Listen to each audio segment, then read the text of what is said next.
boa noite a todos. Estou dando início à 101ª reunião do grupo da endocrinologia do Hospital Samaritano, a quem eu agradeço. Nós agradecemos a oportunidade de estarmos juntos quase todos os meses.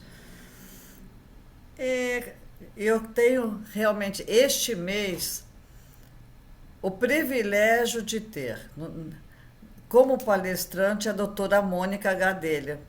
E quero parabenizá-la pela defesa pública, quando foi a professora titular. Eu me senti muito honrada de estar com ela e queria dar os parabéns em nome de todo mundo. Mônica, obrigada.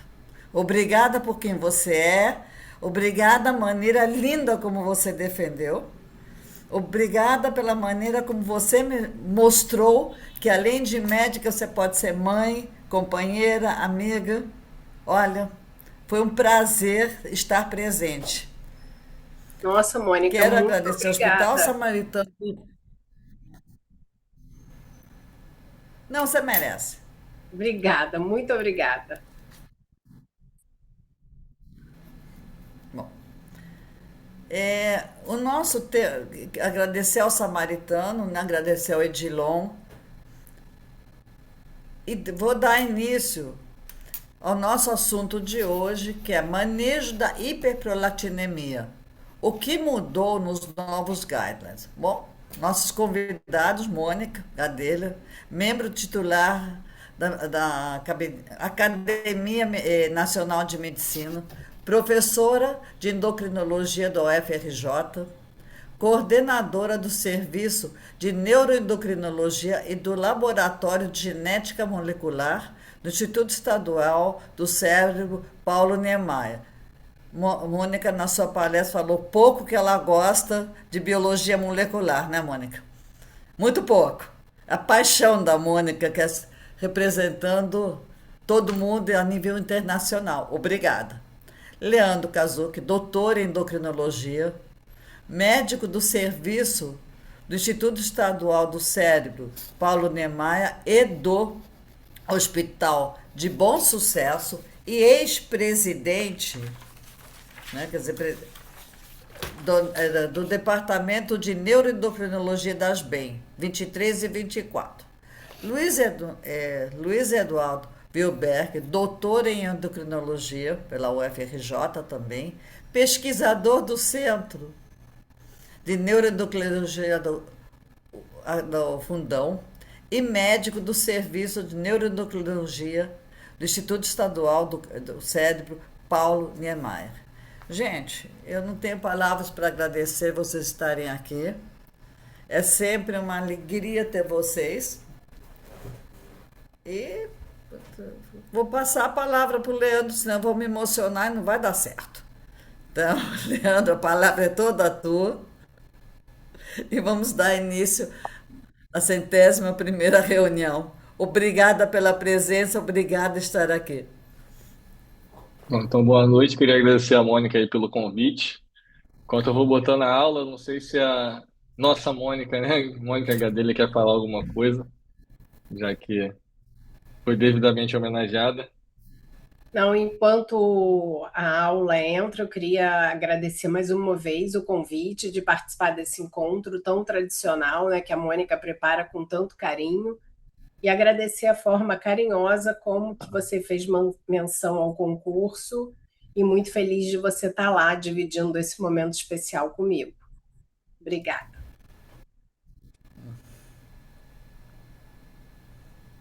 Bom, então a gente vai dar início à apresentação, como a gente sempre faz. Procurou colocar alguns casos clínicos, né, para ilustrar os pacientes que podem chegar com hiperprolactinemia e tentou pontuar o que que tem de mais diferente aí nos guidelines, que eu até botei últimos guidelines, né? A gente tinha botado novo, mas eles já não são tão novos, né?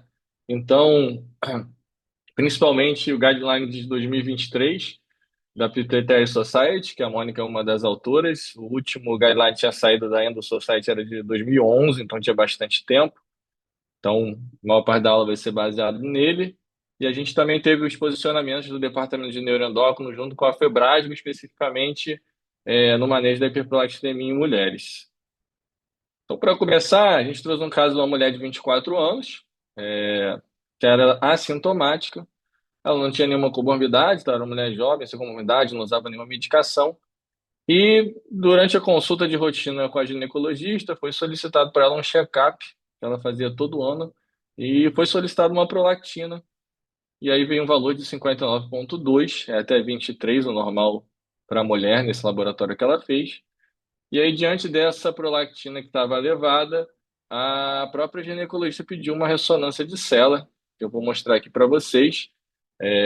Não vou descrever nesse momento, a gente vai discutir ela depois, mas a gente vê ali o famoso sinal da seta, mostrando uma área de hipointensidade, que foi laudado com uma imagem hipocaptante de contraste medial na base da célula, sugestiva de um microadenoma hipofisário de 3 milímetros.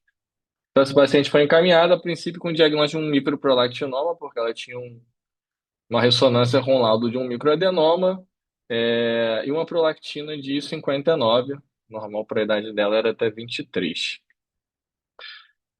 Então, como eu disse, essa paciente era uma paciente assintomática, só para relembrar rapidamente, a hiperprolactinemia, o quadro clínico dela pode ser tanto a galactorreia, principalmente na mulher, né, porque a prolactina é um hormônio um estímulo à lactação, e tanto na mulher quanto no homem pode ser secundária ao hipogonadismo secundário, né, que ela gera por inibir lá quispeptina no hipotálamo, consequentemente reduzindo o GNRH, LH-FSH, e aí o estrogênio, produção de estrogênio e progesterona na mulher e de testosterona no homem.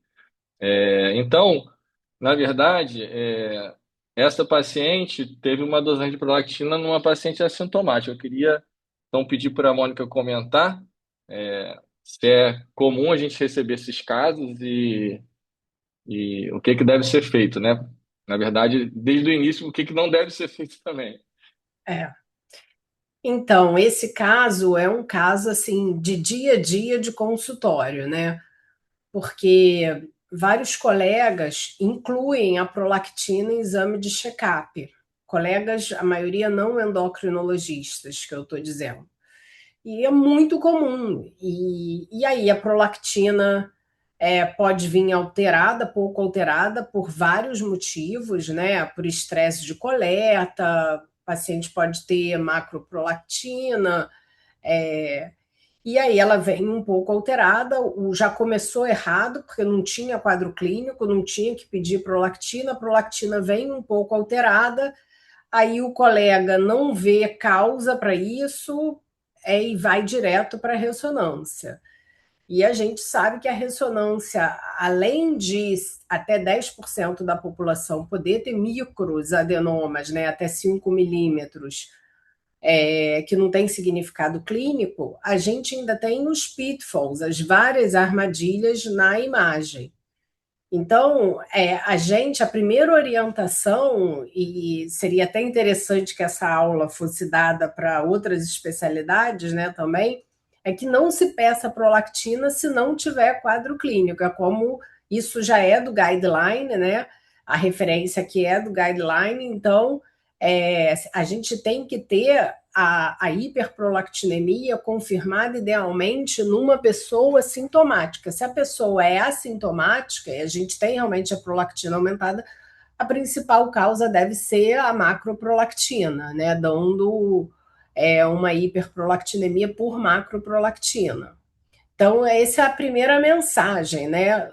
Não dosar prolactina em paciente assintomático, porque a gente acaba gerando um estresse de investigação e às vezes já chegam para a gente pacientes em uso de cabergolina. Né? O diagnóstico é feito de forma equivocada e o tratamento iniciado. Então, essa é a primeira mensagem, né, Leandro? Eu só fazer o comentário aqui, que obviamente que é todo mundo endócrino, acho que sim, né? Então, em geral, a gente não vai fazer isso. Só tomar cuidado se chegar um paciente assim, né? Não era o caso dessa paciente, da gente checar se ela realmente é assintomática, né? Porque a mulher jovem às vezes está em uso de anticoncepcional oral, né? Que faz pausas ali previstas e ela pode menstruar normalmente por conta disso, né? Pela pílula, e na verdade, se ela não estivesse tomando, ela poderia estar em oligomenorreia ou amenorreia, que seriam sintomas.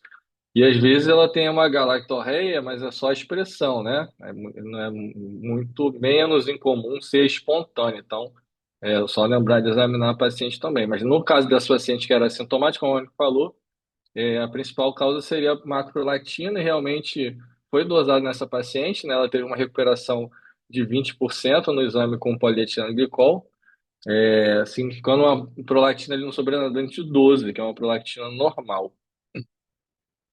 E a imagem também foi reavaliada, não sei se a Mônica quer comentar, a gente sabe que se no pedido vier hiperprolactinemia, muitas vezes o próprio radiologista vai tentar achar alguma coisa e se ele vê, ele não está acostumado também a ver a imagem da célula, às vezes se sente seguro de não laudar e deixar passar alguma coisa. Mônica, se quiser comentar a imagem, até já botei aí o que essa paciente tinha, mas só para enfatizar isso, né?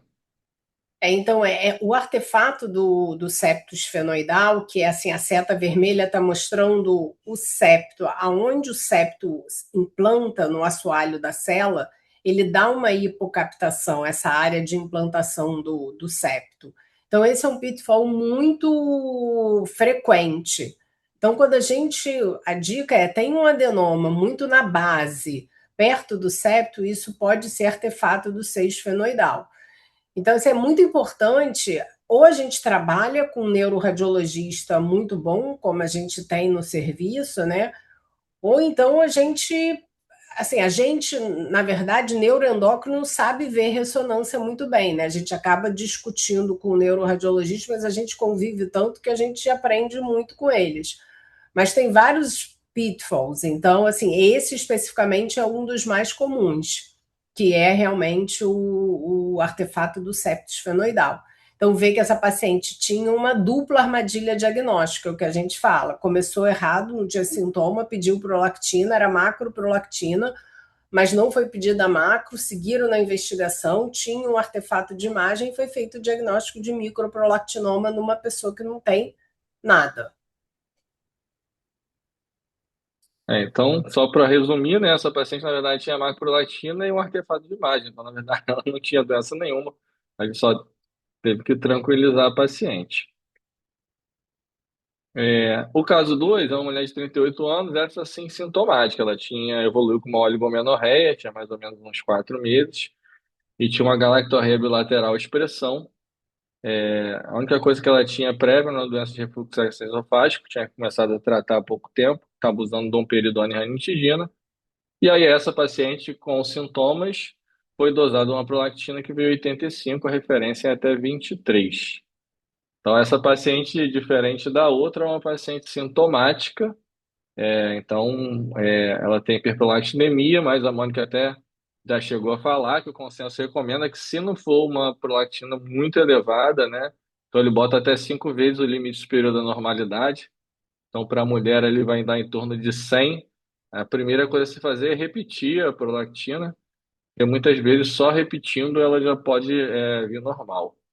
É, então, foi feito nessa paciente, ela uma nova dosagem de prolactina e confirmou que ela estava 78. Então, queria abrir de novo para a Mônica para ela comentar o que fazer. Então, essa paciente é uma paciente sintomática com uma hiperprolactinemia confirmada, né? Então, sempre a gente, antes de partir para a ressonância, né, que é a principal causa de uma hiperprolactinemia desse nível é realmente o microprolactinoma, mas antes da gente partir para a imagem, a gente tem que ver se na história ou no exame físico a gente já não identifica a causa, né? Então, essa paciente tem doença de refluxo, e estava usando a domperidona, que é uma droga conhecidamente que dá hiperprolactinemia por ser antagonista do D2, né? Então, a conduta aqui, a principal hipótese é que seja uma hiperprolactinemia farmacológica, como o Leandro está mostrando nesse slide, né? A gente vê que várias drogas bloqueiam o D2. E aí faz um antagonismo, você faz uma hiperprolactinemia. Uma das principais classes são as drogas psiquiátricas, né? Os antipsicóticos, mais comumente que os antidepressivos. Quando é da psiquiatria, é mais difícil, das vezes, a gente tirar a droga, né? Isso, obviamente, tem que ser feito em conjunto com o psiquiatra. Quando é a domperidona, é bem mais fácil, né? A gente geralmente pode, porque aí basta suspender a medicação cerca de 4 dias e redosar a prolactina. Se ela vier normal, é porque a causa era essa. Eu não vou nem levar o paciente para ressonância. Então, eu acho que esse caso ele ilustra que na paciente sintomática, que a gente tem prolactina alta, antes de ir para a ressonância, a gente tem que excluir outras causas. Claro que se for uma prolactina acima de 150, 200, a gente já sabe que deve ser um macroprolactinoma. Mas nas hiperprolactinemias leves a moderadas, o diagnóstico diferencial é enorme. Como a gente pode ver aqui, né? O hipotiroidismo descompensado é causa pelo aumento do TRH, que aumenta a prolactina. Muito importante, qualquer lesão que bloqueie a haste hipofisária, né, por diminuir a dopamina, pode levar à hiperprolactinemia, causa farmacológica. O estrogênio aumenta a transcrição do gene da prolactina, mas geralmente em dose mais alta, e isso nas pílulas anticoncepcionais não é comum da gente ver. A insuficiência renal pode levar por diminuição do clearance. Então, a gente tem várias causas, e essas causas todas, elas dão prolactina até 100, 150, a maioria até 100. Então, imaginem que a gente pode estar com uma pessoa que tem um crâniofaringioma que bloqueia a haste, e ela pode ter 70. Então, eu costumo dizer, até quando eu dou aula de prolactina, que, de certa forma, uma prolactina de 70, 80 preocupa muito mais do que uma de 250. É claro que, na maioria das vezes, a 70, 80 vai ser microprolactinoma, vai ser droga, mas ela pode ser uma lesão comprimindo a haste mais séria. Ela tem o potencial de gravidade, né? Eu tenho que investigar muito bem essa doente. Ao passo que o 250 a gente já sabe que é um prolactinoma, não tem outra possibilidade de diagnóstico, a menos que a pessoa tenha um somatório de causa, seja um renal crônico que está usando alguma medicação, mas isso é muito raro. Então, eu acho que quando a gente fala de hiperprolactinemia não é sinônimo de prolactinoma. A gente tem que diferenciar muito bem. O prolactinoma é a principal causa, mas não é sinônimo. Então, só para destacar de novo essa figura do próprio guideline, a gente tem que excluir causas não tumorais, né, da hiperplastinemia antes de pedir a imagem, até porque a gente já viu que tem vários outros artefatos, a gente pode ter o próprio incidentaloma, que na maioria das vezes são adenomas não funcionantes, né, que a Mônica até já citou. Então, mais importante a gente excluir tudo isso aí. Então, coisas que são relativamente comuns, né, como o hipotireoidismo primário, o uso de drogas. Claro que tem outras coisas que podem dar hiperplastinemia que a gente acaba tendo, o paciente acaba tendo outros sinais e sintomas, como por exemplo, insuficiência renal hepática, mas a gente tem que lembrar disso antes de a gente pensar em pedir a imagem, claro, na mulher em idade fértil na gestação também, né? Então, só para destacar, mulheres em amenorreia lembra o beta-HCG, a função tiroidiana, né? O hipotireoidismo primário é bem comum, a creatinina para ver a insuficiência renal. Uma coisa que a gente também não tinha falado, que não está ali na figura, mas lesões em parede torácica é menos comum, né? Então, queimadura, herpes zoster, às vezes até piercing em mamilo, principalmente se for novo, né? Se gerar Isso que alguma eu ia falar, irritação eu tive depois uma de paciente dar. que teve por piercing, ela não queria tirar de jeito nenhum, eu insisti para ela tirar, ela tirou e normalizou. Então, só lembrar de excluir essas causas, porque, como a Mônica já citou, todas elas dão um nível de prolactina ali muito parecido. Então, se você está nessa faixa aí, em geral até 100, né, que é a maioria dos casos, você pode ter qualquer dessas coisas. Pode ser um microprolactinoma, mas pode ser as causas não tumorais. E também, quando você exclui as causas não tumorais, é muito importante que você peça ressonância. Porque, a Mônica já citou, você pode ter outros tumores, como craniofaringioma, meningioma de tubérculo, outros, até uma metástase de outro tumor primário que pode estar ali acometendo a região da haste e levando essa hiperprolactinemia leve. Então, se você excluiu todas essas causas do paciente, é uma prolactina às vezes de 40, 50, é até mais preocupante, como a gente já comentou, do que uma prolactina mais alta, né? Então, essa paciente, a princípio, não tinha lesão em tórax, não estava grávida, né? Então, não tinha, a princípio, nenhuma outra causa aparente de hiperprolactinemia, mas tinha a questão da medicação. Então, essa tabela também é do consenso. Tem um monte de medicação que pode dar hiperprolactinemia. A maioria dá uma hiperprolactinemia leve, mas é importante checar, porque a gente mesmo fazendo endócrino nem sempre a gente lembra toda de cabeça, né? Claro que as principais a gente lembra. Então, é sempre bom dar uma olhada se a medicação pode dar hiperprolactinemia ou não, mas eu destaquei ali, a Mônica até já citou, as que costumam dar hiperprolactinemia com mais frequência, às vezes em níveis até maiores, às vezes pode até passar um pouquinho de 100, como por exemplo com a risperidona, com haloperidol. A gente tem umas medicações que às vezes não são de uso contínuo, como a metoclopramida, né, que o paciente não, se você não perguntar, às vezes ele não lembra que ele tomou próximo do exame. E eu ia até pedir para a Mônica comentar, mas ela já falou em relação aos contraceptivos orais, que muita gente acaba sempre achando, porque é muito comum o uso, que eles estão causando hiperplastinemia, mas é muito controverso, como está ali na tabela, se eles realmente causam hiperplastinemia, e se causam é muito discreto. Então, esse aqui é o fluxograma do diagnóstico, não sei se a Mônica quer comentar mais alguma coisa, mas acho que a gente já falou basicamente tudo. Tem uma coisa que a gente não comentou, Mônica, não sei se você quer falar sobre a questão do pool de prolactina em alguns casos específicos. Isso é importante. Na verdade, assim, o pool de prolactina, ele deve ser pedido se a gente principalmente suspeita de coleta de estresse, né, de estresse de coleta.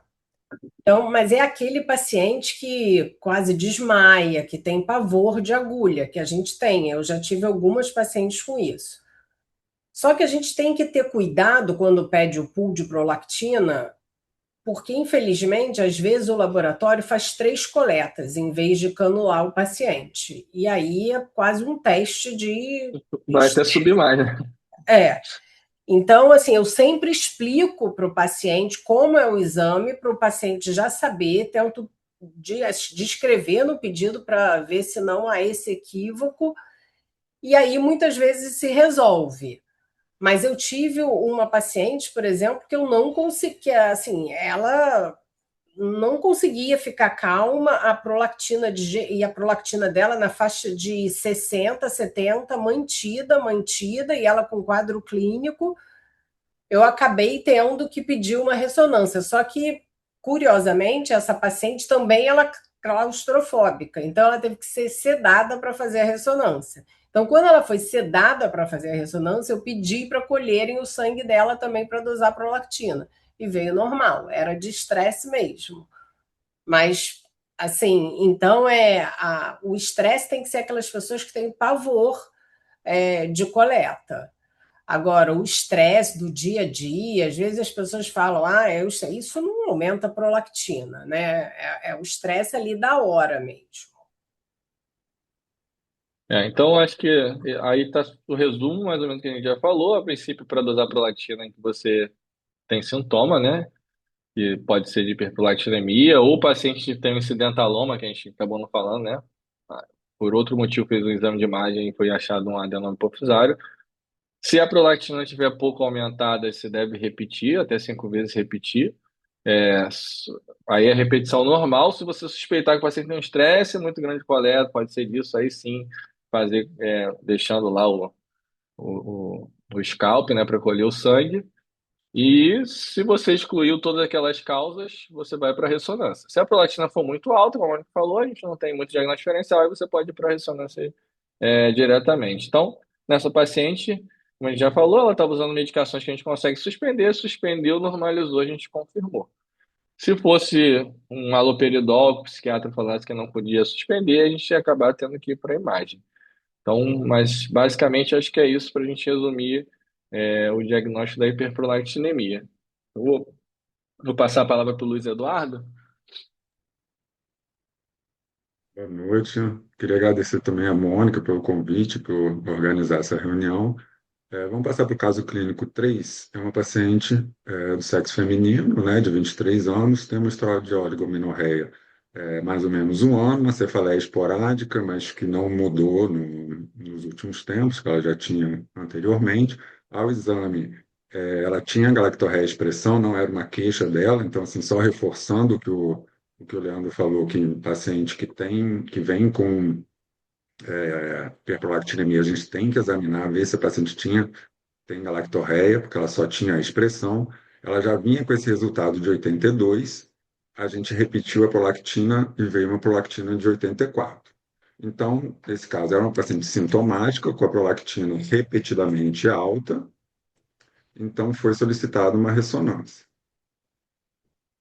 Então, a gente pode ver aqui, mais à esquerda, é o coronal T1 sem pré-contraste, a gente vê uma lesão um pouco mais hiperintensa no canto direito, tem um pouco de desvio de haste contralateralmente. Do meio, você pode ver a lesão também um pouco mais hiperintensa, ali embaixo, na mesma localização. E no quadro da direita, a gente vê que essa lesão tem um hiporrealce após o contraste. Então, é uma lesão que tem 9 milímetros, ou seja, um microprolactinoma. Então, qual seria a indicação de tratamento para essa paciente? O que a gente tem no guideline? Então, essa paciente tem um microadenoma, o NOSP dela é 0, a gente vai falar, então, aqui é a classificação de NOSP, né? Na classificação de NOSP, essa é uma classificação de invasão de seio cavernoso. Então, como é que a gente faz essa classificação? Aqui a gente tem as duas carótidas, né? Então, a gente vai traçar uma linha medial entre essas duas carótidas e o NOSP zero, ele não alcança essa linha, ele não ultrapassa essa linha. O NOSP 1, que seria aqui no B, ele ultrapassa a linha mais medial, mas não ultrapassa a linha do meio das carótidas. No C, você tem o NOSP 2, que ele passa a linha do meio, mas não passa a linha mais lateral. Esse seria o NOSP 2. Esses três, o NOSP 0, o NOSP 1 e o NOSP 2, eles são considerados não invasivos. Você tem uma baixa chance de invasão de seio cavernoso. Aqui no D, a gente já tem o NOSP 3A, que você tem, ele ultrapassa a linha mais lateral por cima, por entre as duas carótidas. O 3B, que é no E, ele ultrapassa por baixo da carótida. E o NOSP 4, ele engloba a carótida. Então, esses três, o 3A, o 3B e o 4, ele já tem uma chance maior de invasão do seio cavernoso. Então, voltando lá para aquele quadro, a paciente tem um microadenoma NOSP 0. Então, quais são as possibilidades de tratamento de acordo com esse último consenso? Se é uma mulher pós-menopausa, então, basicamente, a gente vai só observar, porque é um micro, a chance de crescimento é muito baixa, o paciente não vai ter sintoma. Galactorreia em mulher pós-menopausa é muito incomum, então, a princípio, ela não teria benefício do tratamento. Se já é uma mulher na pré-menopausa, a gente tem algumas possibilidades. A gente pode, se a mulher for eugonádica, a gente pode também só observar, ou se ela for hipogonádica, a gente pode só repor o estrogênio. E é aqui que muda um pouquinho que nessa paciente a gente já pode indicar tanto a cirurgia quanto o tratamento com agonista dopaminérgico, né? Esses dois tratamentos eles ficam ali na mesma linha de indicação. Alguns outros fatores devem ser considerados para a gente indicar a cirurgia nesses casos, né? Se o paciente tiver uma idade, for mais jovem, se tiver perda visual, que aqui microadenoma com perda visual, a princípio a gente não vai encontrar. Se for um tumor co-secretor de GH e prolactina, e se o paciente tiver alteração psiquiátrica, são coisas que a gente deve levar em consideração para indicar a cirurgia ou o tratamento com os agonistas dopaminérgicos, ao sexo masculino e crianças. Você quer comentar um pouco, Mônica, sobre a sua experiência, sobre indicação de cirurgia e tratamento com agonista dopaminérgico? Então, até talvez um pouco antes desse consenso, a gente nem colocava assim a cirurgia para o microadenoma, né? A gente sempre falava que o tratamento do prolactinoma era com agonista. de dopamina, né, com a cabergolina no caso agora. E continua sendo na maioria dos pacientes. O que esse consenso traz, de novo, é mostrar que a cirurgia é uma alternativa boa para pacientes que têm um tumor não invasivo, né? Um NOSP 0 ou um QNOSP 1. Ele é um bom candidato, mas, primeiro, não é 100%, né? É alta chance nos bons centros, com os bons neurocirurgiões, é 90% ou mais até de chance. Claro que pode ter recidiva, mas, assim, na minha experiência, a maioria dos pacientes não opta pela cirurgia. O nosso papel, eu acho que é explicar que o microprolactinoma tem duas grandes formas de tratar. Uma é com o agonista dopaminérgico, que é uma droga que a gente tem experiência de longa data, uma droga segura, uma droga eficaz, mas que a chance da gente conseguir retirar essa droga é baixa. Né? A maioria dos pacientes vai ficar com a cabergolina muitos anos. Eu diria, na minha experiência, que a retirada vai acontecer em 20, 25% dos casos, se tanto. Então, o paciente tem que entender que é uma droga oral, bem tolerável, acessível, chance de efeito colateral grave baixa, mas que ele vai ter que usar por muito tempo, né?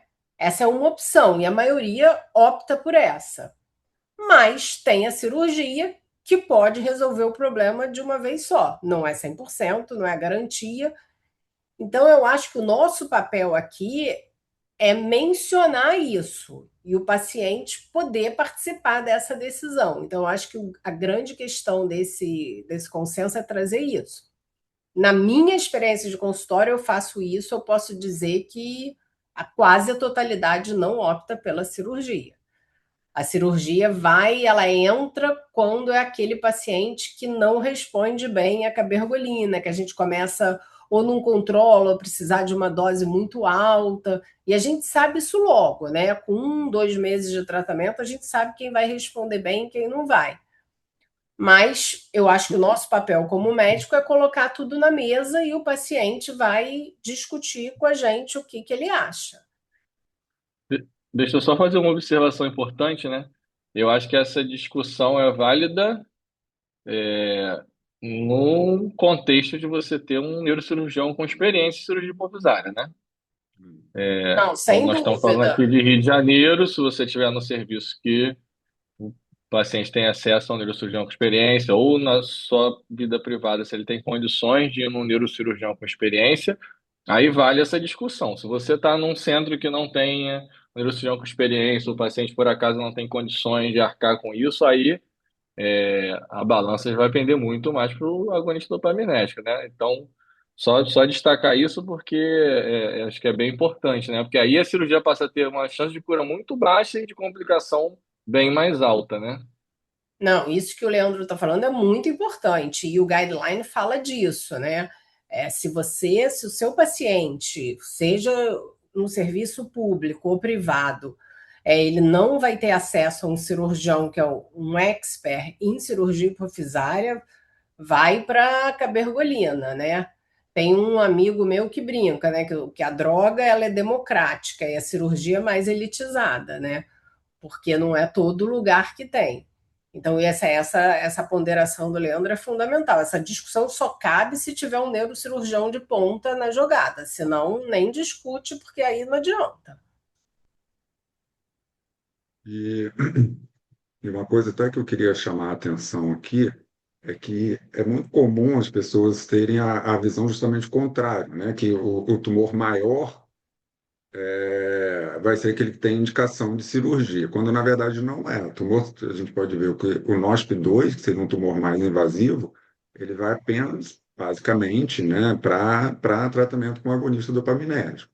Então, a gente queria reforçar isso, que quem vai ter a possibilidade ou indicação de cirurgia são os pacientes com tumores pequenos e não invasivos, que esses têm uma chance maior de cura com chance menor de complicações, porque a gente pode pensar, o paciente pode ficar com hipogonadismo, principalmente a microprolactinoma. São mulheres jovens que muitas vezes não não tiveram filhos ainda, que podem vir a querer ter. Então, são esses tumores pequenos, centradinhos, que a chance de retirada completa é alta, com uma chance baixa de complicações, principalmente de hipopituitarismo. Bom, então, só seguindo, né? Nessa paciente a gente vai mostrar depois a evolução, ela acabou optando pelo tratamento medicamentoso. Mas antes da gente mostrar, esse é o caso, né, que a gente já tinha falado, e aí a gente vai mostrar depois a evolução dessa paciente, mas só para mostrar que ela optou pelo tratamento medicamentoso e, como a maioria dos pacientes respondeu muito bem, né, a prolactina dela caiu para 8, um comprimido por semana, e a lesão, na verdade, reduziu, a ressonância nem mostrava a lesão. Então, assim, antes de falar a evolução, eu queria que o Luiz Eduardo e a Mônica comentassem o que que tem de diferente no segmento desse paciente, né? Porque é o paciente que acaba sendo mais comum, né? O microatinoma que vai responder bem à droga, né? Como é que você vai fazer esse segmento e o consenso sugere algumas mudanças também. Então, em relação à ressonância, no micro, a gente que o paciente tratado com agonista, né? A gente vai repetir a ressonância após 12 anos. Aqui é macro, né? No macro, a gente repete após 3 a 6 meses. Monitorização de evento adverso, a gente vai fazer toda vez que o paciente for, obviamente, né? A prolactina, a gente vai dosar de 3 a 12 meses. É,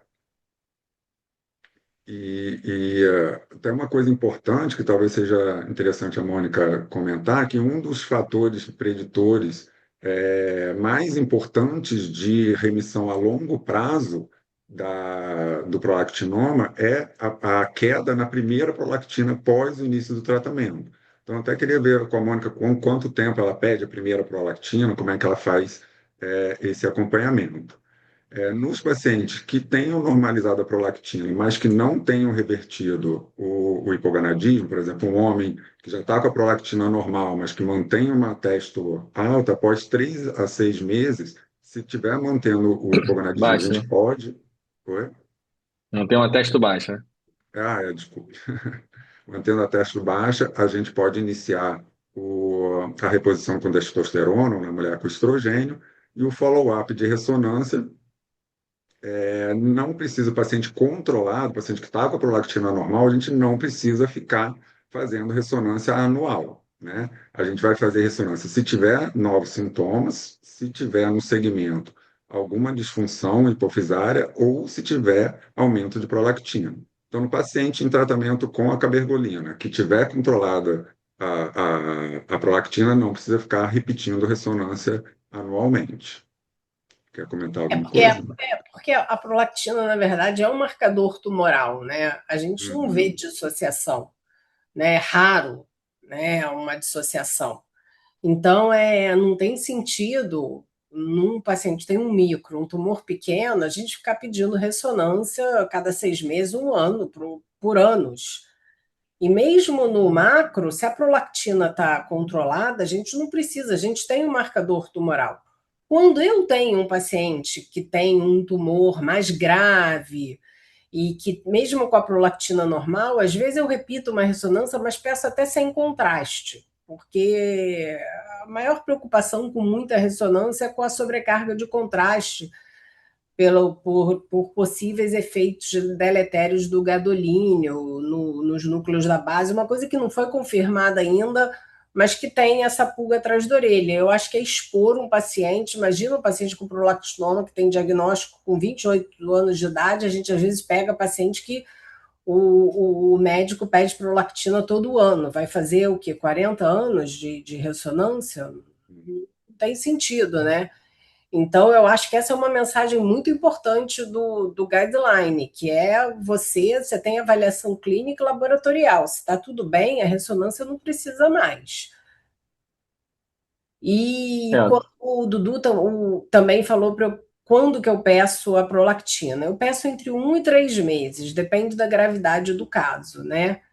Então, e essa primeira prolactina, ela é fundamental. Se a prolactina cai para valer, assim, o percentual de queda é muito grande e até normaliza, a chance de controle com a cabergolina vai ser muito alta. O que a gente não tem dado é se isso prediz retirada. A gente não tem esse dado. A gente sabe que isso prediz controle, mas retirada a gente sabe que Tem um trabalho que mostrou, né, que a prolactina, uma é queda o importante na prolactina, você tem uma chance maior de remissão a longo prazo após a suspensão da. é do Salvatore, né, do Roberto É, Salvatore, esse paper. Mas, assim, a gente não consegue reproduzir isso, né? A gente tem pacientes que têm uma queda maravilhosa, estão super bem controlados, você para, volta tudo. Então, assim, o paper dele conseguiu mostrar isso, mas a gente não tem outro. Então, eu, na prática do consultório, às vezes eu estou super animada, o paciente tem uma prolactina baixa, não tem imagem, tá ótimo, você começa. E olha que a retirada tem que ser devagar, né? Eu retiro devagar mesmo. E aí você retira, com 2, 3 meses, a prolactina já está alta de novo. e às vezes é até difícil. Essa semana passada eu atendi uma paciente assim. Aí fica até difícil para a gente explicar, né? Porque não tem lesão na ressonância, tá ótima, a prolactina dela estava 4, assim, estava assim, super baixa a prolactina. Aí eu passei um pouco a cabergolina, foi para 30 e pouco, de volta. Vocês estão dando spoiler da nossa apresentação. A gente vai falar da retirada É, depois do é processo verdade, papo. é Então, verdade. acho que aqui do segmento o mais importante é isso que vocês falaram, né? Você documentou que o paciente responde bioquimicamente bem. Fez uma primeira ressonância, mostrou que ele respondeu também em termos tumorais. Não faz sentido se a prolactina dele está normal e está tratando regular, você ficar fazendo ressonância, né? Só para destacar aqui em relação a efeitos adversos, acho que todo mundo já está muito acostumado a usar cabergolina, mas duas coisas que o consenso destaca, uma em relação à desordem de controle do impulso, que é uma coisa que tem se falado com mais frequência recentemente, ainda não está tão bem caracterizada, né? Porque os estudos ainda são pequenos e não é muito a nossa área, mas quando você vai ler, eles são muito frequentes na população em geral. Então, às vezes é difícil a gente saber se é da cabergolina ou não, mas só para todo mundo ficar com isso em mente. E a outra coisa que eu queria falar rapidamente é em relação à lesão valvar, né? Essa preocupação surgiu lá em 2007, né? Com 12 estudos grandes do New England mostrando que a cabergolina dá lesão valvar em doses altas, que eram pacientes com Parkinson que usavam aí, em média 3 miligramas dia, né? Então 6 colônicas de cabergolina por dia. E os estudos em adenoma não confirmaram, nas doses que a gente usa em geral, essa lesão valvar. Então o consenso mudou um pouco a indicação da realização de ecocardiograma, né? Eles recomendam que se façam antes de iniciar, porque até para você ver se o paciente já tem lesão valvar, né? Para poder comparar. Mas se o paciente usar uma dose baixa, então aquele paciente com micro que você consegue tratar com um comprimido por semana, você não precisa nem ficar repetindo esse ecocardiograma. Se a dose for maior que 2 miligramas por semana, ele recomenda repetir a cada 2, 3 anos. E esse paciente fica ali entre 1 e 2, você pode fazer a cada 5 e 6 anos.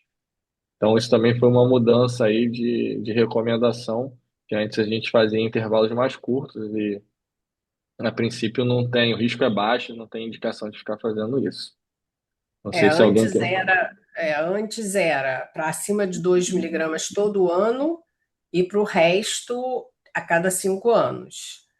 Então, o consenso mudou, né? Ele aumentou o intervalo mesmo para quem usa dose alta e para quem usa dose baixa, até 1 miligrama não precisa fazer, facilitou bem.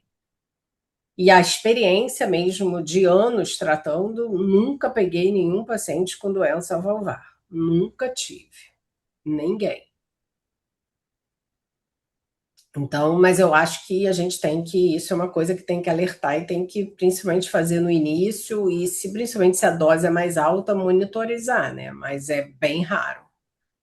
Essa Mas, frequência. porque, assim, eu queria te perguntar como é que você faz em relação a essas desordens do controle do impulso? Porque isso é um pouquinho difícil a gente até abordar com o paciente, né? Porque não é uma queixa que às vezes ele vai trazer para a gente, diferente de náusea, essas coisas que às vezes os pacientes referem, né? Isso não é uma coisa que o paciente muitas vezes vai trazer espontaneamente. E aí, como é que é a sua abordagem, né, com o Então, paciente nesse sentido?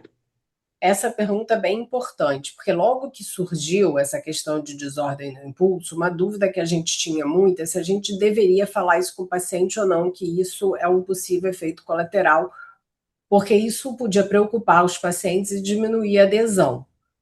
Mas, depois de muita discussão, eu acho, e a maioria das pessoas que faz neuroendócrino acha isso, que a gente tem que falar dessa possibilidade, porque se o paciente não souber, é o que você está falando, ele não vai chegar no consultório falando que ele resolveu comprar todas as Havaianas do Rio de Janeiro, como tem uma paciente lá do Fundão que fez.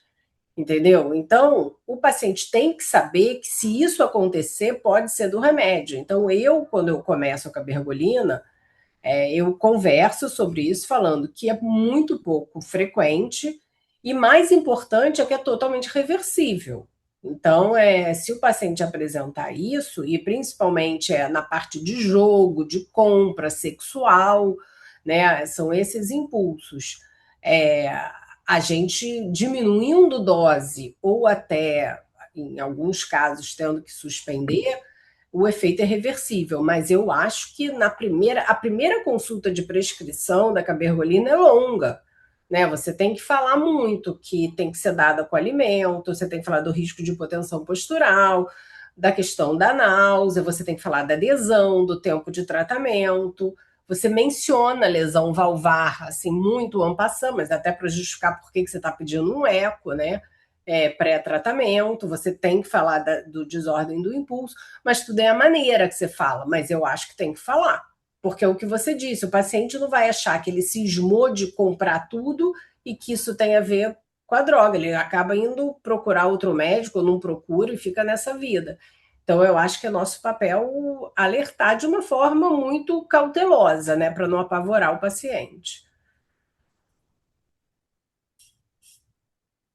Bom, vamos seguindo então. A gente, até pelo avançar da hora, eu vou passar o próximo caso mais rápido, que a gente ainda tem dois assuntos bem importantes para discutir. A gente achou importante trazer, só para ilustrar aquilo que o Luiz Erdós já falou, que às vezes a pessoa tem a impressão que nos tumores muito grandes, no paciente com perda visual, é que você vai indicar cirurgia. Esse é o caso que a gente até acho que já apresentou aqui nessa reunião, já tem bastante tempo, que por incrível que pareça a gente estava olhando, tem muito tempo que a gente não fala de prolactina aqui. É um caso até antigo lá do IEC, foi de 2014. A gente estava na sessão clínica, era um menino de 12 anos, que já tinha uma perda visual progressiva há um ano, investigado em diversos oftalmologistas que faziam um exame, obviamente, do olho, não achavam nada, e chegaram ao cúmulo de mandar o pai levar no psicólogo, que ele estava querendo chamar a atenção, até que um resolveu, achou estranho, achou que não era uma causa do olho em si, mas podia ser do nervo óptico, resolveu pedir uma ressonância. A gente vai ver e mostrou uma lesão bem grande, celar e supracelar. E aí ele ficou internado na época no Hospital do Bombeiro, se eu não me engano, que acho que o pai dele era bombeiro. Eles se assustaram com a ressonância, internaram ele e transferiram para o IEC para tratamento cirúrgico. Então ele veio no dia 10 e foi apresentado na sessão para a gente. Obviamente, menino jovem, sem patologia, sem uso de medicação. Tinha tido por barca aos 11 anos, o que chama a atenção também de uma evolução rápida, né? A princípio, ele antes tinha um eixo gonadotrófico normal. Então, estava acordado, mas já tinha uma amaurose direita, uma perda temporal e superior e inferior esquerda, uma perda visual muito importante, né? Um estágio Tanner G3P3, mostrando de novo que ele tinha parado a puberdade provavelmente no meio, então aquela lesão tinha pouco tempo, e não tinha avaliação da função hipovisória, tinha acabado de ser transferido para o hospital e tinha uma cirurgia agendada para o dia 11 de junho. Então essa é a ressonância dele, a gente vê ali à esquerda o coronal T1 pré-contraste e à direita o coronal T2, a gente vê que é uma lesão, sei lá, com extensão suprasselar importante, a gente nem viu o quiasma, comprime terceiro ventrículo. No T2 a gente vê uma área mais hiperintensa, um problema de degeneração cística, já era um Knosp 4, naquele critério que o Luiz Eduardo mostrou, né, o tumor que rodeia a carótida, mas a gente na sessão olhando, falou um menino jovem, com um tumor que tem muita cara de adenoma, né, porque nessa idade você poderia ter outros tumores, a chance de ser um prolactinoma é muito grande. Então a gente falou assim, peraí, não vamos mandar esse menino para cirurgia nesse momento, vamos fazer um exame dele. E a gente até pediu para coletar nesse mesmo dia o exame. A gente pode ver que ele tinha uma prolactina de 7.600 e já começou o tratamento com cabergolina, né? Então, vou até passar rápido, porque já falei até o que a gente fez. É só para mostrar essa evolução. Então, com um comprimido, no dia 12 a prolactina dele já tinha caído de 7.600 para 830. A gente pode ver que ali para um mês e pouco, 24 de julho, ele já tinha uma prolactina de 17. E essa prolactina se manteve normal, ele evoluiu com uma melhora rápida da visão. Então, nesses casos, é importante essa avaliação, porque, obviamente, a princípio não é cirúrgico, mas se não tiver melhora na visão, no menino que estava quase cego, a gente ia acabar mandando ele para a cirurgia se não melhorasse, né? Mas, como vocês podem ver, houve uma resposta bioquímica importante, clínica importante, ele melhorou muito na visão. E aqui eu trago a ressonância dele no diagnóstico, e com 6 meses de tratamento a gente pode ver que houve uma redução muito importante da lesão, né? Então, já terceiro ventrículo descomprimido, a gente já pode ver o quiasma até retrai um pouco para dentro da célula, mas só ilustrando que, mesmo nos casos assim muito grandes, a resposta pode ser muito boa e às vezes muito rápida. Então, não sei se a Mônica ou o Luiz Eduardo querem comentar alguma coisa, mas é mais para mostrar que esses casos você deve tratar com medicação mesmo. E a cirurgia vai ficar, obviamente, reservada para pacientes que não responder. Não sei se Eu vocês acho querem que não, comentar eu acho que alguma era coisa. só para reforçar essa questão de que mesmo com alteração visual, a indicação é com tratamento com a cabergolina. Obviamente, nesse caso, num caso desse, você não vai começar com a cabergolina e marcar um retorno daqui a 3 meses, né? É um paciente que você vai ver. Esse paciente a gente é, até deixou internado no início, né? Porque ele realmente estava e, quase cego e a gente até ia mandar ele rápido para a cirurgia se ele não melhorasse. e, às vezes o paciente começa a abrir a visão muito rápido, né? Após o início do tratamento com a cabergolina, né? Então é um negócio que a gente consegue ver em questão de 1, 2 semanas de tratamento, a gente já começa a ver, o paciente já começa a reparar que está melhorando. Então é uma coisa que a gente começa o tratamento, mas a gente revê precocemente, e se o paciente não estiver apresentando melhor, a gente indica cirurgia, né? Mas não é um paciente que é para a gente rever daqui a muito tempo. Bom, se o paciente não responder, né, as possibilidades que o guideline coloca, né, basicamente a gente vai falar aqui rapidamente sobre a segunda linha, porque no caso de intolerância, você pode considerar trocar o agosto do paminete, mas aqui no Brasil a gente basicamente agora só tem a cabergolina e se ele é intolerante à cabergolina, a chance de ser a broma é muito grande, né? E a gente nem tem mais ela disponível, pelo menos aqui no Rio. Não sei se a Mônica sabe se em algum outro lugar tem, mas aqui no Rio, pelo menos, a gente não tem há bastante tempo, né? Não, Então, aqui no Rio a bromo saiu. Os pacientes assim não acham. Mas então, na também a gente verdade, não assim, no precisa paciente que dela, né? se tiver intolerância ou se ele não respondeu, a gente vai acabar mandando para o paciente para cirurgia, né? Na maioria dos casos.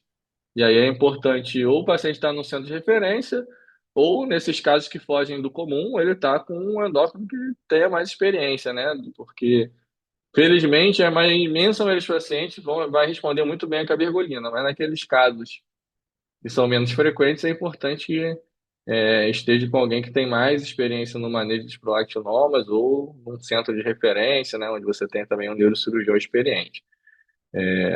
Alguém quer comentar mais alguma coisa da segunda linha? Ou... Acho que não teve muita mudança em relação a isso, né, no consenso. Não, acho que não.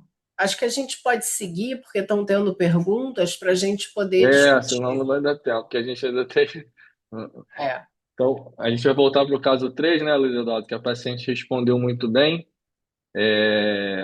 ao tratamento.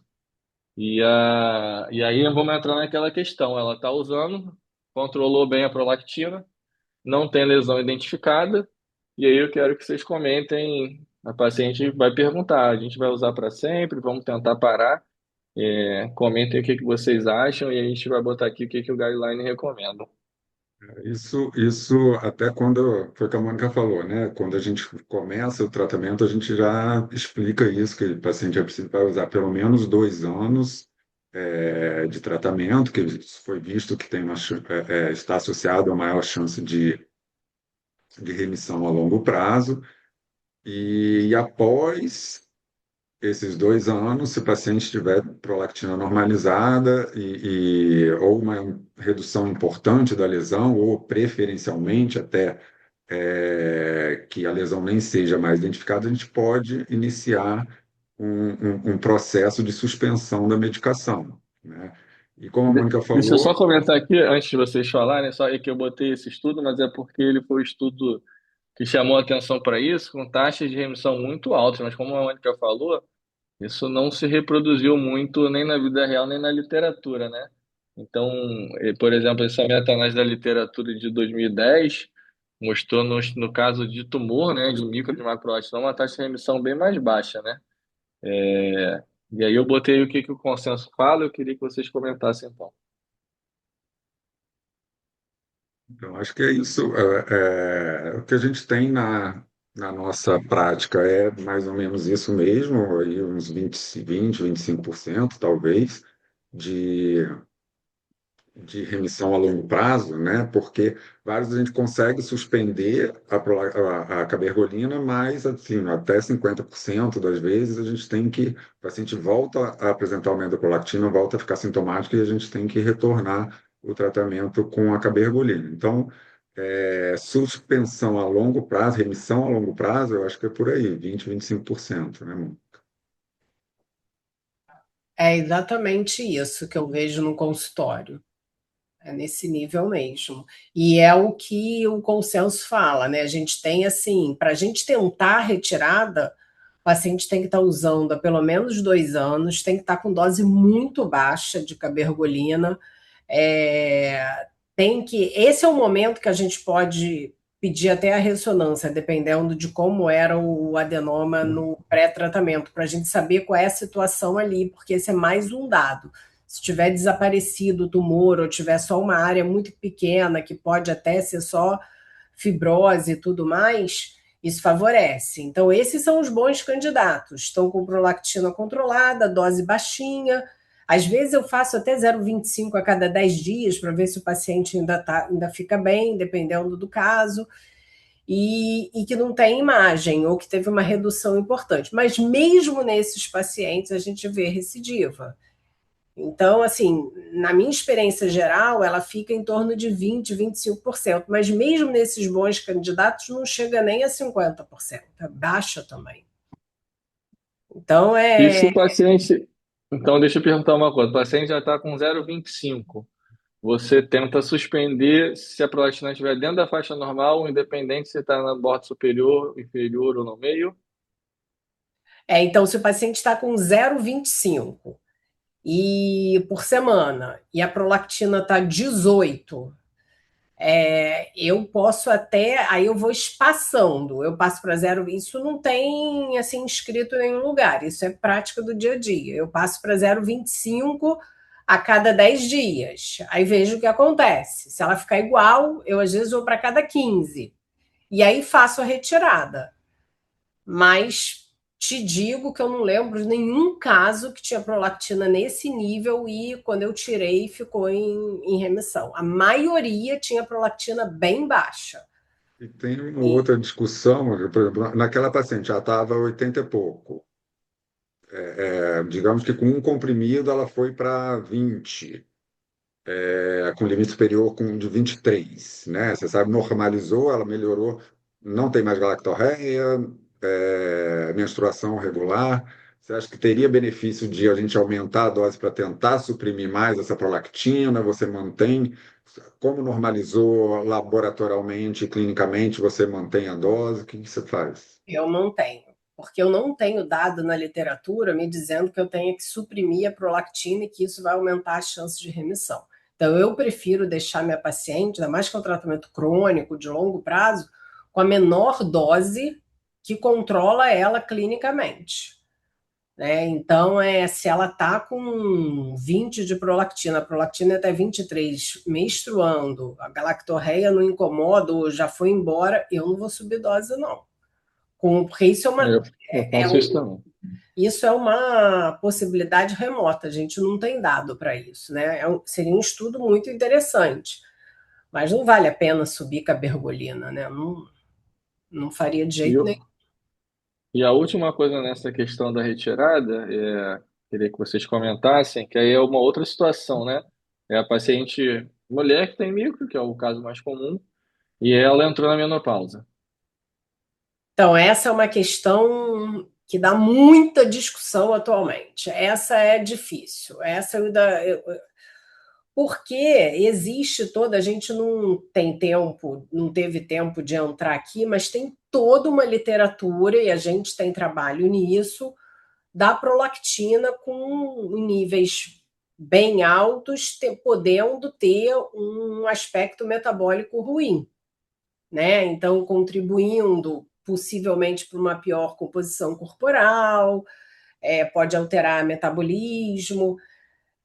Os dados não são tão robustos, mas tem isso. Então, eu acho que aí vai ser muito individualizado. Se eu suspendo totalmente. A recomendação é suspender, né? Micro, menopausa, para.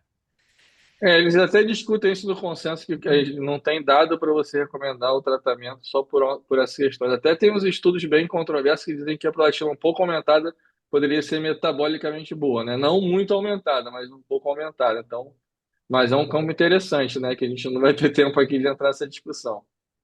Eu acho que assim, se você tem uma paciente pós-menopausa, está fazendo THM, e ela faz tudo direito, tudo, e ela está com uma dificuldade muito grande de composição corporal ou de metabolismo da glicose, você pode até fazer, ver se ela, como se isso ajuda.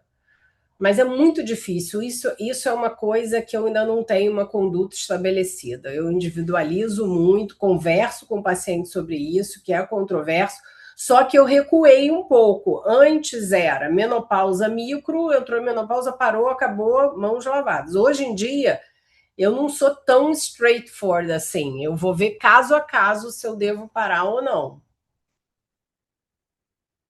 Tem que ver também se a paciente tem algum grau de intolerância, se ela tem algum grau de efeito colateral, se ela não sente nada, né? Mas como a gente falou, é bem polêmico, a gente não vai entrar nessa polêmica. No guideline está escrito que você pode suspender e ver como é que vai ficar a prolatina.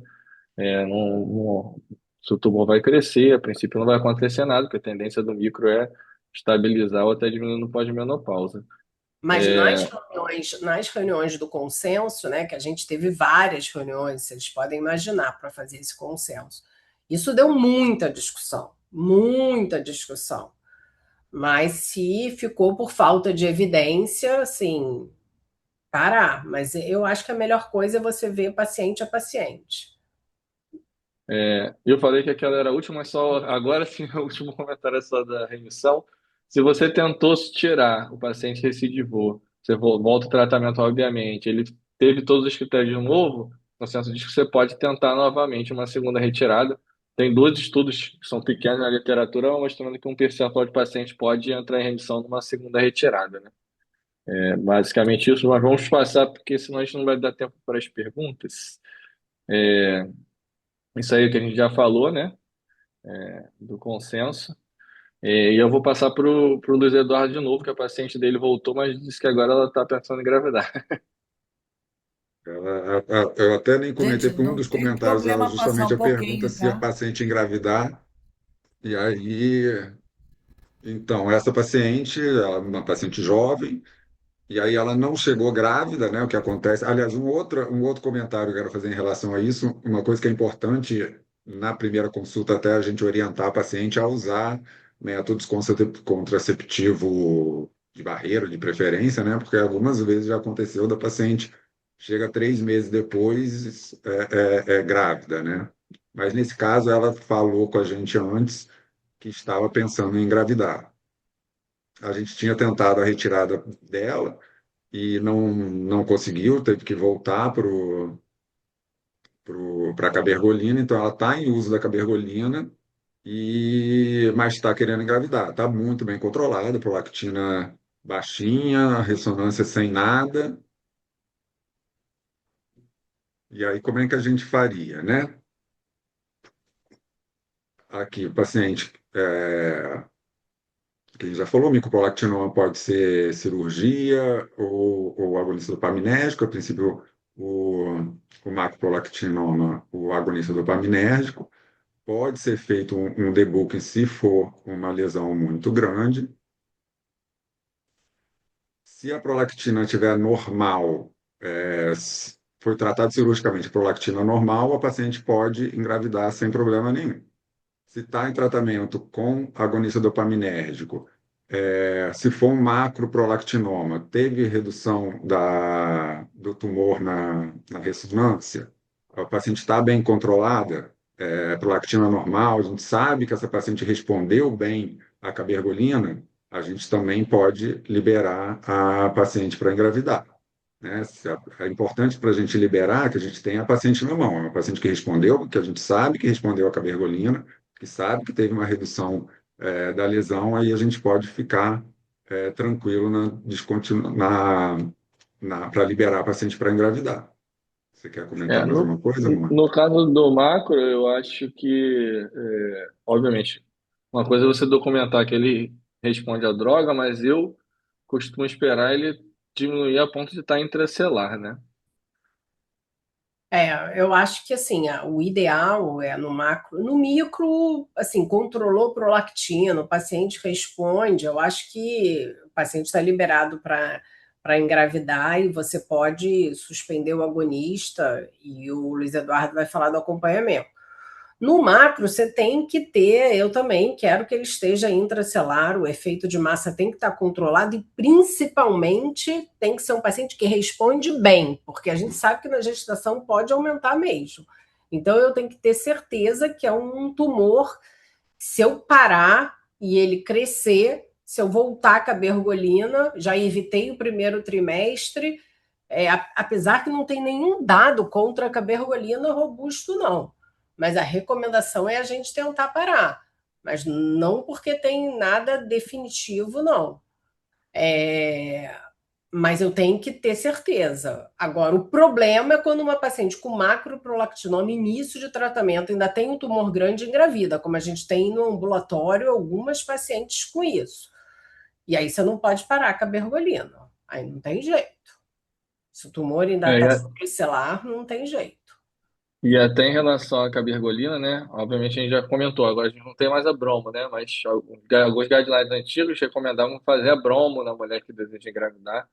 Na verdade, você não tem nenhum dado assim de que a cabergolina é prejudicial, então nesse consenso ele já bota que, a princípio, você pode fazer a cabergolina mesmo, só que na maioria dos casos, se for bem tratado, você documentou tudo, você vai parar, né? O Luiz Eduardo vai comentar agora que seria a continuação desse fluxograma. Então, aí, como a gente já comentou, né, a paciente que engravidou, a paciente com micro e a mesma paciente com macro, que respondeu bem, que a prolactina normalizou,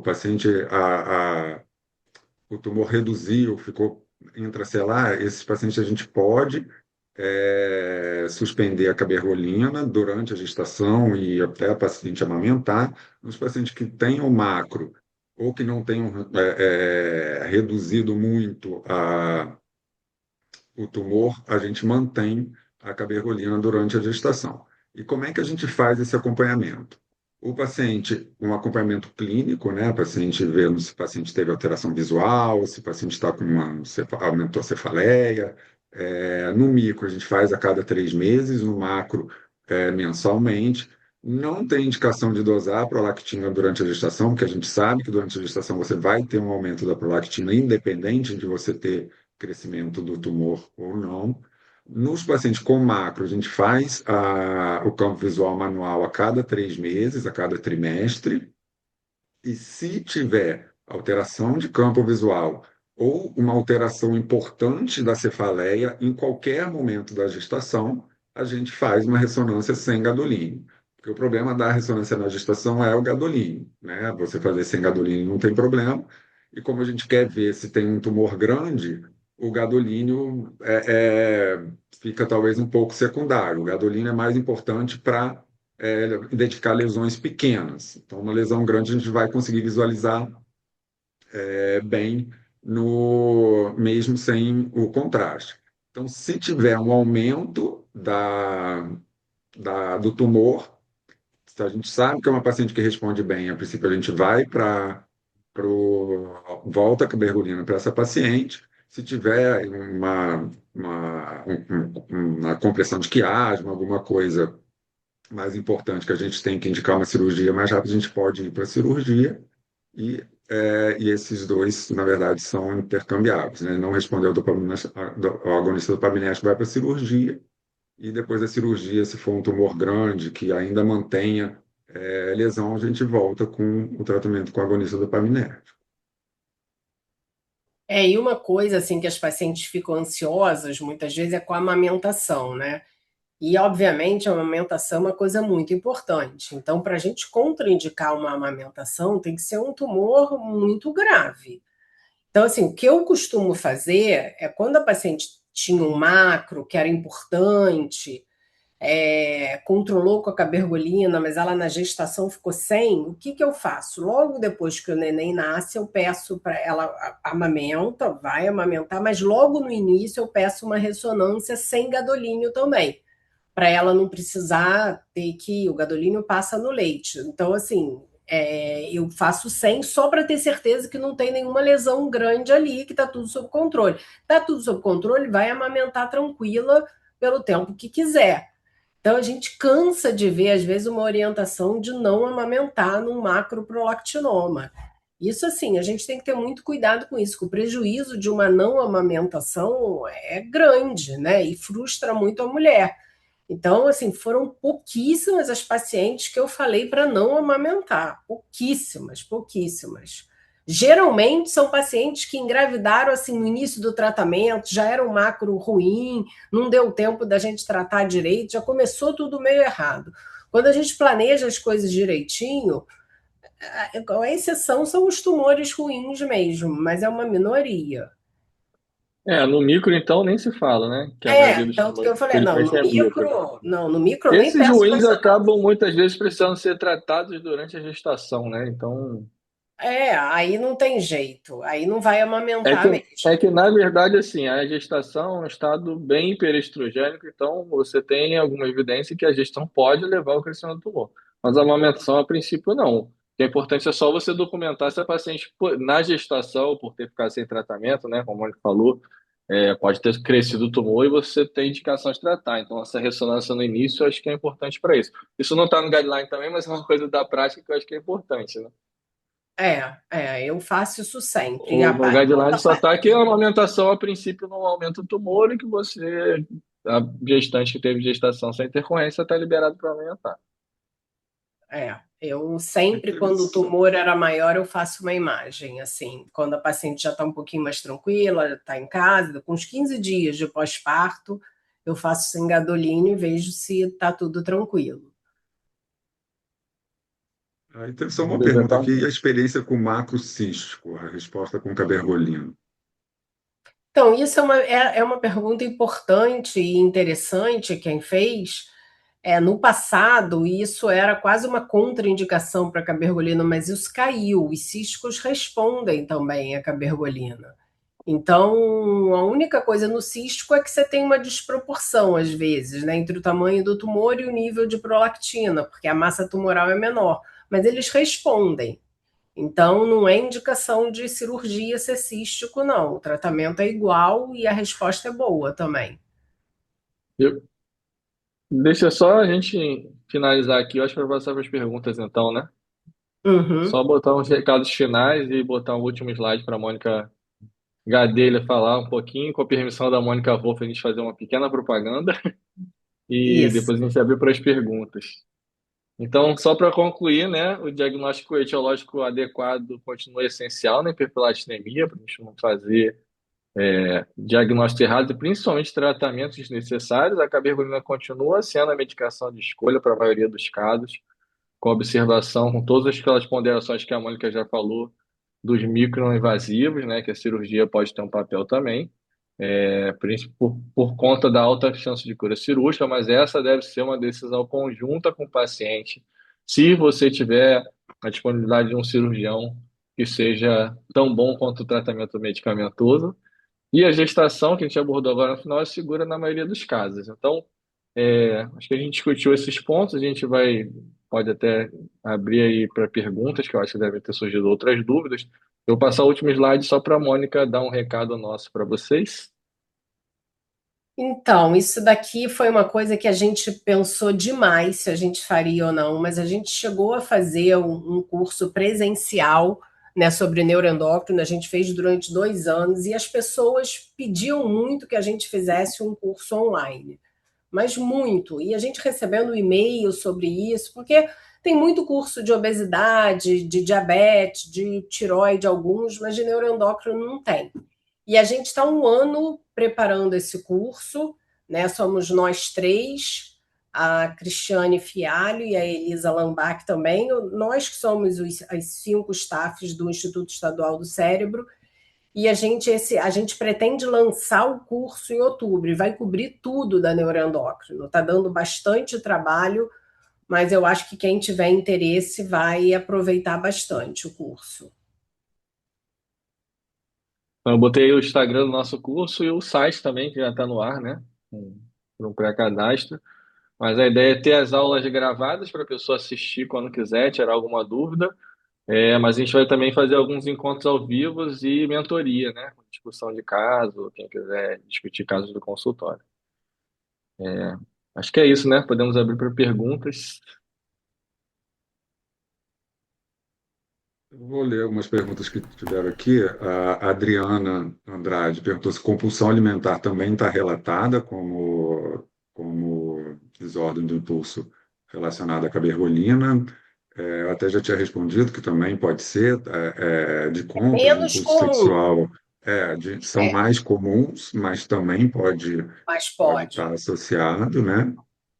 Acho Mas que o as mais E, mais comum é compra, comuns, compra, jogo e sexo, né? é, os clássicos são esses, mas pode ter compulsão alimentar. Isso é porque a cabergolina age no sistema mesolímbico a nível de D3 também, né? Então a gente pode ter essas alterações todas. Mas a compulsão alimentar é menos do que os outros, mas pode. E o É, paciente que tem alteração psiquiátrica, ele tem maior risco de ter. Então, isso é um dos fatores de risco. Então, você tem que, na sua história, antes de começar com a bergolina, ver se o paciente tem alguma história pregressa psiquiátrica, porque isso aumenta o risco.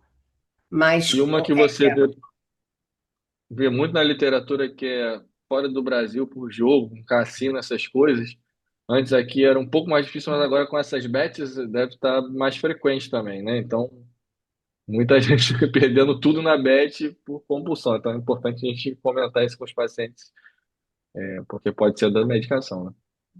é, e outra, esse uso de fluconazol ou aciclovir também pode estar associado à hiperprolactinemia. A princípio, não, não, né? não. E a Paula perguntou se já ouvi cirurgião dizer que o uso de cabergolina antes da cirurgia deixa o tumor endurecido, dificulta o procedimento. Isso é uma coisa que a gente comenta com frequência lá na sessão, né?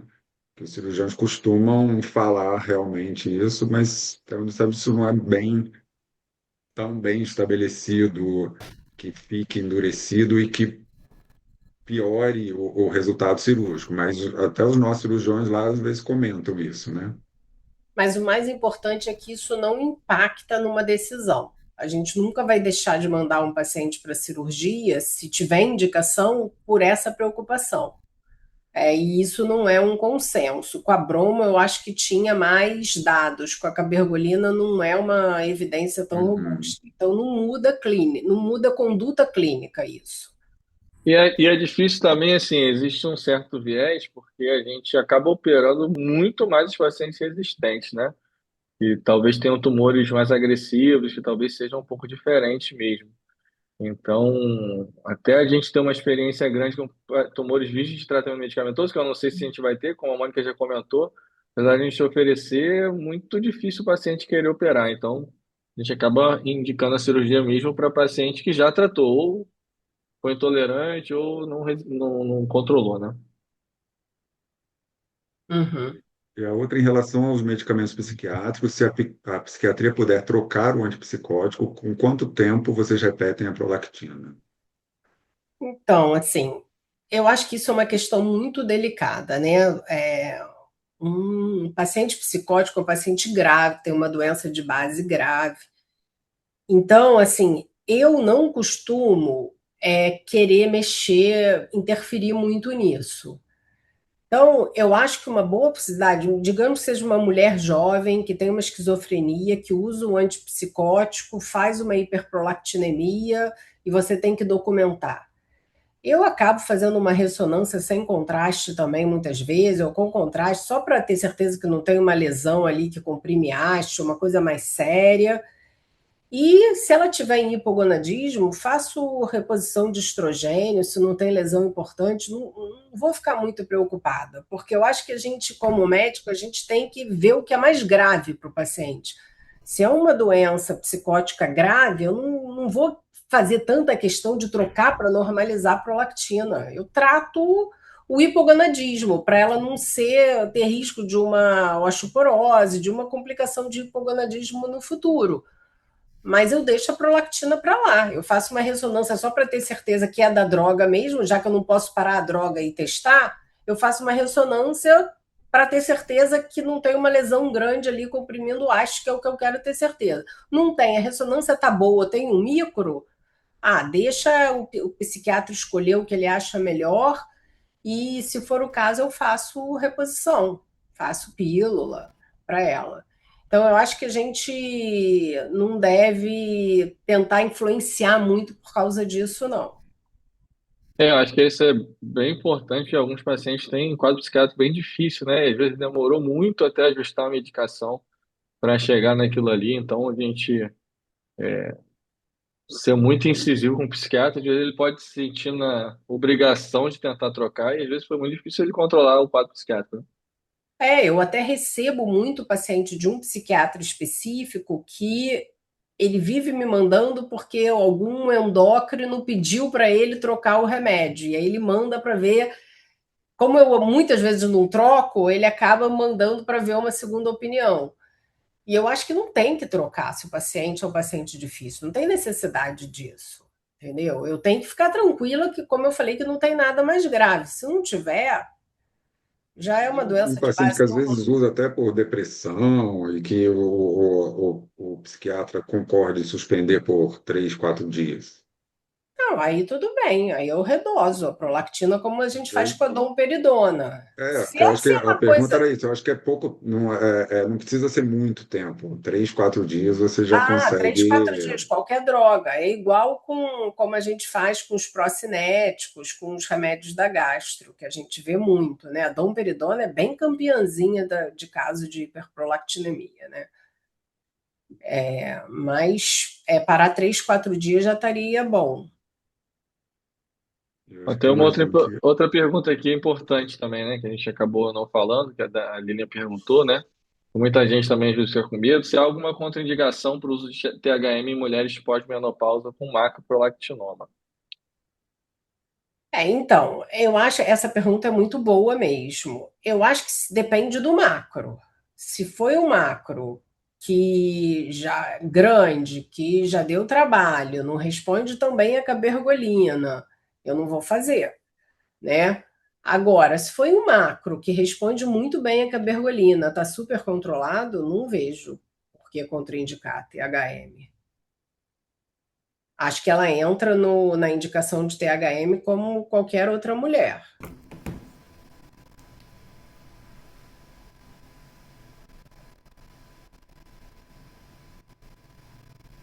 Olha só.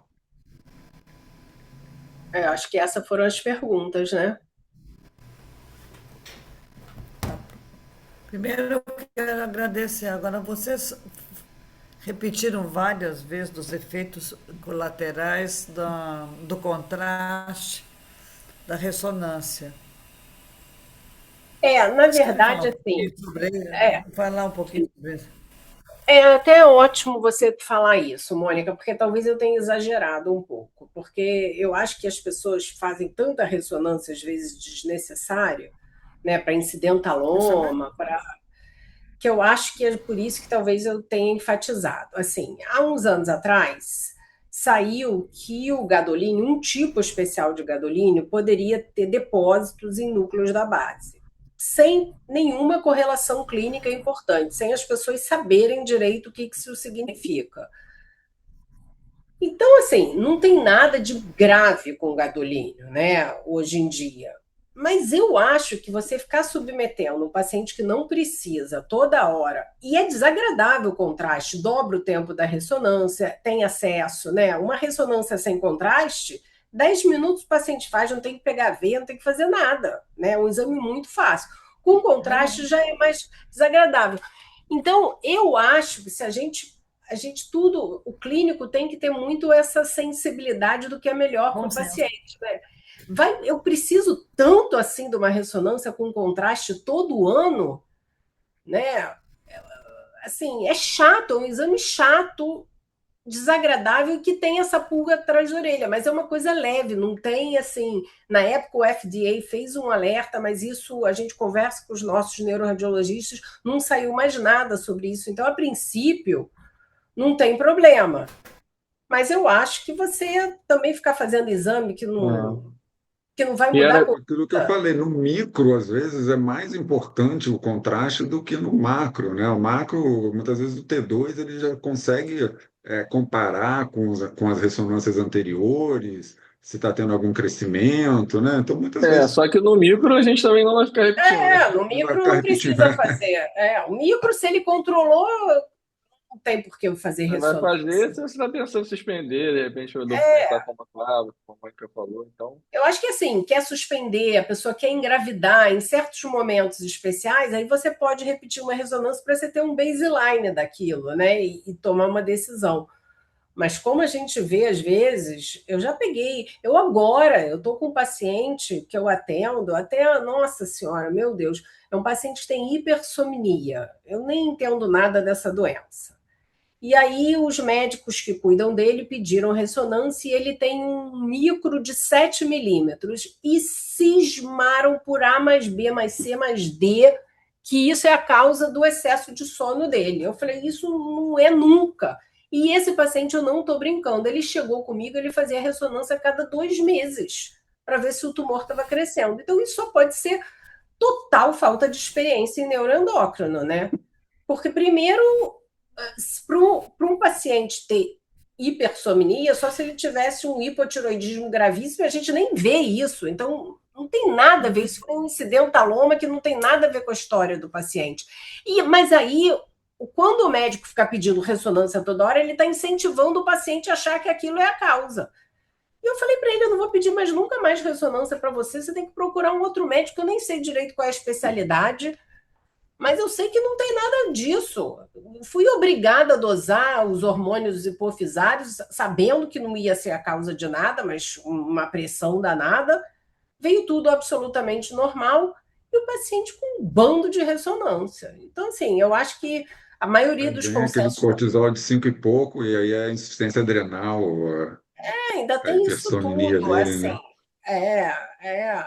Mas esse paciente não se convenceu, viu? Eu fiz esse discurso todo, mas ele acha que é daquilo. Não adianta, não adianta.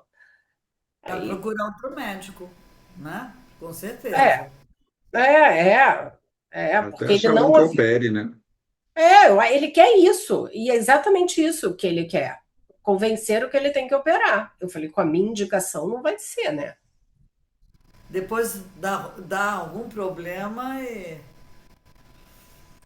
cai na Eu, mão de eu não alguém não entendo nada. experiente. Eu não entendo nada de hipersomnia. Eu não entendo nada dessa doença. Não sei nem se é uma doença. Não sei nada Eu disso. acho que é uma doença psiquiátrica. Eu tive uma vez, quer dizer, eu conheci, não foi paciente meu. E tinha um medicamento especial, olha, fazem anos isso. E conseguir esse medicamento assim, foi super complicado, porque só tinha. Olha, foi complicado, mas isso assim, fazem anos. Assim, eu falei, olha, eu só posso te dizer que não tem nada a ver com endocrinologia esse seu problema. Mas a solução, acho que você tem que procurar outra especialidade. Mas o que eu digo é isso: a gente tem que pedir exames na neuroendócrino, ressonância, quando ela vai ser importante para a conduta. Né? Que a gente, às vezes, como médico, a gente pede exame, às vezes, para nos tranquilizar, né? Você quer ficar com tudo amarradinho, então você quer ver lá que a ressonância está normal, que está tudo normal, mas a gente sabe que tem correlação entre nível de prolactina e tamanho tumoral. Então, se a prolactina está boa, ela é o marcador, eu não preciso de ressonância. Então, é que nem tireoide, né? A gente não precisa ficar um nódulo pequeno fazendo ultrassom de 3 em 3 meses, mesma coisa do incidentaloma adrenal. A gente tem que confiar no que a gente pensa, né? Não, vamos e venhamos, nós temos um excesso de pedidos de exames, né? É demais, demais. Muito. Mas aí quem precisa não consegue fazer porque os outros estão fazendo exames, digamos, desnecessários, né? É, E às vezes com profissionais não tão qualificados, com diagnósticos diferentes, para não ser exato. esquisitos, fazendo tratamentos. Exato. Vamos ver se tem mais uma. Aqui, o que que tem? Essa da Vitória dando os parabéns. Elas, o parabéns é o Obrigada. que vocês mais merecem realmente, como sempre, né? Foi uma sessão muito esclarecedora, muito aprendizagem. Isso vai para muitos clínicos também, né? A Recomendo. gente tentou muito passar a experiência clínica de dia a Sim. dia, né? Junto com o guideline, mas o que a gente faz na prática, né? Que às vezes não está. A experiência clínica conta muito. Então a gente tentou passar isso, né? O que a gente faz no nosso dia a dia. Agora, tem muito pedido prolactina, gente, o que eu estou vendo, o dermato pedindo prolactina. Eu não sei o que a dermatologia tem a ver com prolactina, mas quem sabe eu vou aprender. Não, na verdade, várias especialidades pedem, assim, isso deixa o meu consultório lotado, mas eu fico com pena dos pacientes, porque a maioria é sem indicação, mas assim, o consultório lota, porque é pedido, aí o paciente é referenciado para ver a prolactina, e então eu acho que uma vez eu fui chamada para dar uma aula o que fazer na hiperprolactinemia, eu mudei o título, eu botei o que não fazer, foi no último CBEM, eu acho até, eu falei, não, eu quero mudar, eu quero botar o que não fazer, e a aula toda foi muito. Mas é pena que essa aula tinha que ser dada, não era nem para o endócrino, são para outras especialidades, né? Que o endócrino não faz isso. Não, exatamente. É. Quer dizer, olha, acho que não tem mais perguntas. Eu quero agradecer. Obviamente que eu vou convidar vocês ano que vem. A gente estava pensando num assunto bem bom. Né? Quer dizer, vocês três estão rindo, né? Mas se vocês não tiverem nada em conta, né? O ano que vem estaremos juntos novamente. Eu acho que você tem muito a esclarecer, muito a aprender. A evolução da medicina é muito rápida e a gente tem que se atualizar, né? Eu sempre digo, eu aproveito, sento para aprender o que vocês levaram horas fazendo e aprendendo, vocês passam para a gente o resumo, que eu acho ótimo. E essas aulas todas estão, quer dizer, estão gravadas. E quem quiser assistir as anteriores, sinta-se à vontade, porque está tudo no YouTube. Então, acho que muitos valem a pena. Eu Claro. quero, eu quero agradecer a vocês muito. E foi maravilhosa a aula e convidar para a próxima reunião, que vai ser daqui a um mês, dia 9 de setembro, e vai ser hiperparatiroidismo, que foi um pedido que várias pessoas me fizeram. E porque que realmente foi um assunto que eu convidei pouco, né, nesses 101 reuniões. E a vocês três, meu abraço, meu beijo, meu muito obrigado, obrigada por estar comigo, obrigada pelo apoio que vocês me dão e dão a todos os colegas, né? Porque vocês são super importantes. Ai, muito Então, obrigada, Mônica. Obrigado. Mais uma vez, obrigada a todos, obrigada pelas perguntas, pelo interesse. Estamos sempre à disposição. Gente, boa Obrigado, noite. boa noite. boa Noite, noite. obrigado. Tchau.